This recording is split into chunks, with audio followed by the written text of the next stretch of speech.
कल पटना की रैली में इंडी गठबंधन के सभी नेताओं की उपस्थिति में प्रधानमंत्री श्री नरेंद्र मोदी जी के ऊपर एक बार पुनः इस स्तर का, इस निचले और छिछले स्तर का शब्द प्रयोग किया गया है श्री लालू प्रसाद यादव जी के द्वारा, जो दुखद है और कष्टकारक है। उन्होंने मोदी जी के परिवार के विषय में यह बात कही तो मैं याद दिला देना चाहता हूं कि प्रधानमंत्री श्री नरेंद्र मोदी जी के लिए परिवार पूरा देश है। और यह बात आज की नहीं है बहनों भाइयों, हम सब लोग अपने परिवार के साथ होली दिवाली मनाते हैं। प्रधानमंत्री बनने के बाद 2014 की पहली दीपावली प्रधानमंत्री जी ने कहां मनाई थी? सीमा पर सैनिकों के साथ। यह उनका परिवार था।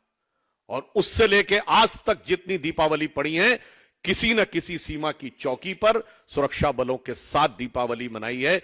यह है उनका परिवार। 15 अगस्त 2023 को, अभी पिछले 15 अगस्त को लाल किले की प्राचीर से उन्होंने जो संबोधन किया, उन्होंने क्या कहा था? मेरे परिवारजनों। यह है मोदी जी का परिवार। और यह भाव सिर्फ 2014 से नहीं है।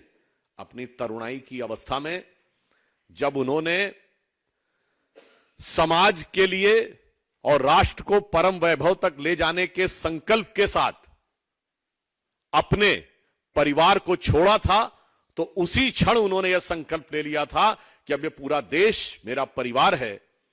और इसीलिए परिवार के काम में किसी को थकान नहीं होती।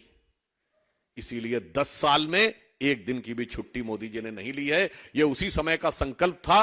मोदी जी ने अपना जीवन जिस ढंग से जिया है इस देश को परिवार मानते हुए, उसे एक पंक्ति में कहा जा सकता है कि तन समर्पित, मन समर्पित और यह जीवन समर्पित, चाहता हूं देश की धरती तुझे कुछ और भी दूं। और इतना ही नहीं, स्वप्न अर्पित, प्रश्न अर्पित, आयु का क्षण क्षण समर्पित, चाहता हूं देश की धरती तुझे कुछ और भी दूं। इसलिए प्रधानमंत्री बनने से लेकर आज तक 10 साल में 10 घंटे की भी उन्होंने कोई मोहलत या छुट्टी नहीं ली है। और वो लोग आके आज शिक्षा देते हैं जो जब तब छुट्टी मनाने विदेश जाते थे।